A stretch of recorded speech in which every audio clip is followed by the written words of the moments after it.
This is a Ploki's Stormtrooper. Here he is next to the Hasbro Stormtrooper, SH Figuarts Shadow Trooper from 2015, SH Figuarts Stormtrooper New Hope Edition, Bandai Montura Scale Model Kit, Bootleg Model Kit, and a Lego minifigure. Here's a quick look at the box, a lot of Chinese everywhere around it. Here's the instruction manual, you can also scan a QR code if you want to do that. And opening it inside, it is fully color printed if that means anything for a black and white trooper.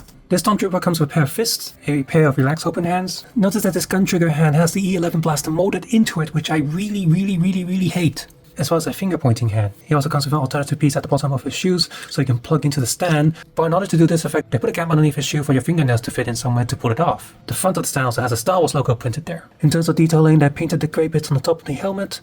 They've also painted little black lines, as well as highlighted the breathing area with these really bright blue lines.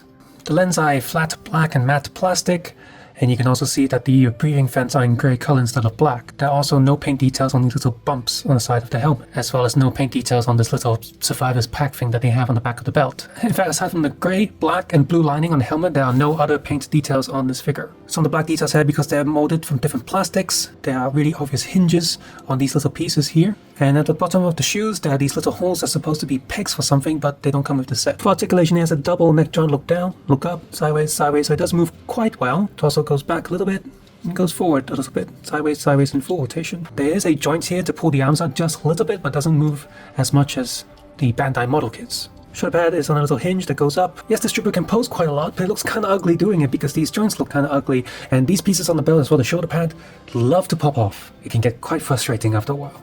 I have built so many Bandai model kits as well as bootleg ones, so it's almost second nature for me now, but I don't know if that affects building this or not, but I thought that this was easier to build than the Bandai model kits, and I also pretty much didn't have to take a look at the instructions all the way through. I just snipped everything out. I just popped everything off the frame, and some pieces I had to snip, and then I just built that offhand without looking at the instructions most of the time. Articulation of this is also quite nice. He moves quite smoothly, almost like if you have a camera and you have a really good camera tripod, you will know what I mean. Like, it moves so smooth, and for the price, I think this is a decent enough Stormtrooper to have, but for someone being in Asia and I have access to the bootleg model kits and I love painting and it's sort of easy for me to paint up Stormtrooper model kits, I would still prefer the bootleg Bandai model kit for the price. If price is no objection, I like the SH Figuarts Stormtrooper. If you're in the West, because of import fees and stuff and because of scale issues, you're probably better off with just getting the Black Series Stormtroopers when they're on sale or something. What do you think about this Stormtrooper? And of course, may the Force be with you.